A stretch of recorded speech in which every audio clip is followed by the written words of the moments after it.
22 hours. That is how long Daniel was inside that operation theater. No update, no news, just a door that would not open.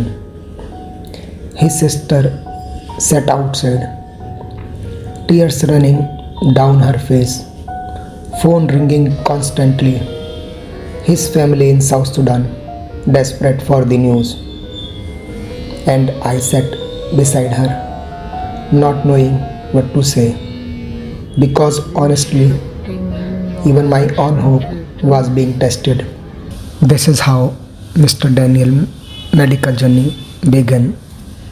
My name is Vikram Kashyap and I work as a healthcare facilitator at Satyug Healthcare, a medical tourism company based in India. Every day we connect patients from across the world with our Indian doctors and hospitals in India. But some cases stay with you forever. Mr. Daniel's story is one of them. Daniel Wani Swaka, a 30-year-old young man from South Sudan, full of life, full of dream. But for months, his world had been slowly shrinking. He had been diagnosed with a large intraventricular brain tumor. The tumor had stolen so much from him. His ability to walk steadily, his balance, his strength, his weight. Most of his days were spent on a wheelchair. At this 30-year-old man, a man who should have been living his best years, was fighting to simply exist. One of our former patients from South Sudan connected us with Daniel's sister Lina. We discussed Mr. Daniel's medical report with top neurosurgeon in India. We share every opinion with Lina honestly and clearly, and we advise her that whenever they arrive in India, we will not rush. We will consult Daniel's case with 2 to 3 doctors before making any decision. They agree with us. The day they arrive at airport, I went there to receive them personally. It was 4 a.m. in the morning. When the arrival door opened, I saw Daniel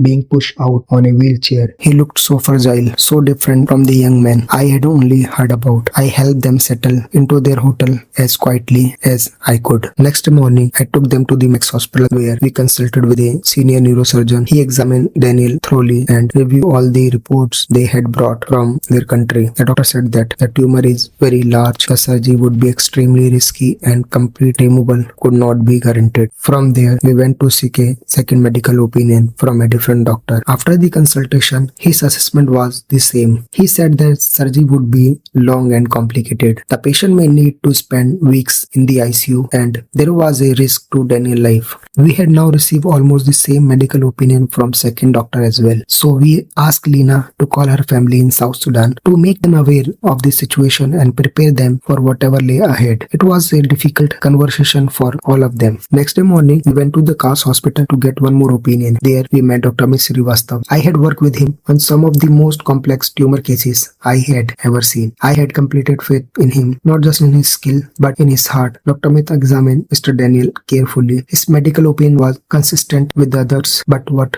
set him apart was his quiet confidence, his genuine commitment to doing everything possible for his patient. He decided to go with Dr. Amit Srivastava for Daniel's surgery.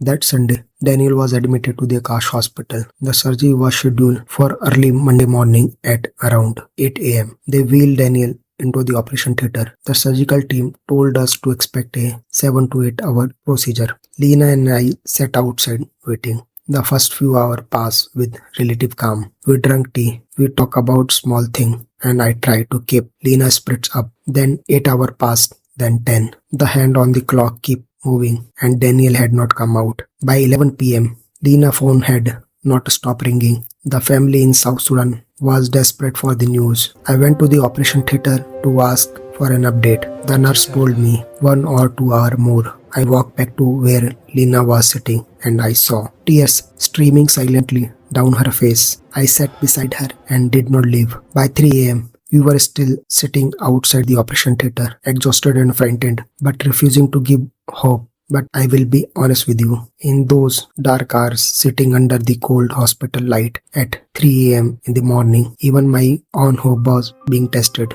Then at 6 a.m., after almost 22 hours, the operation door opened. Dr. Amit Srivastava walked out and removed his mask and looked at us. He said, the surgery went very well. We have removed the tumor completely, but next 3 to 4 days will be critical.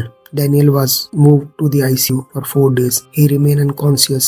Every day Lina sat beside him and tried to talk to him but did not get any response. On the 4th, Daniel opened his eyes. It is difficult to describe what that moment felt like. Daniel spent 2 weeks in the hospital before being discharged in a stable condition. Then began the quiet, patient work of recovery. Lina was with him every single step of the way, helping him with his exercise, monitoring his diet, encouraging him on the day when the process felt too slow. Dr. Amit Srivastava followed his recovery closely, checking him regularly and adjusting his care with great attention. What truly moved me was Daniel himself. Every day I visited him, I found him doing exercise, pushing through the discomfort, determined to get his life back. That kind of courage is not something you teach. It comes from within. Today, Daniel is flying back to South Sudan. He is walking his own. He does not need a wheelchair. He does not need assistance. He is going home. I cannot find the word to express what I felt watching him live like this. This is why we do what we do. Here is advice for every single patient family. Whenever you are traveling to India for a complex medical procedure, kindly bring an attendant who is emotionally strong, present and involved. Lina was not just a sister, she was Daniel's lifeline. Without her courage, her patience and her love, Daniel's recovery would not have been what it is today. An active and caring attendant is not a luxury, they are part of the treatment itself. Daniel, we all are proud of you. Get well, live fully and never forget how hard you fought.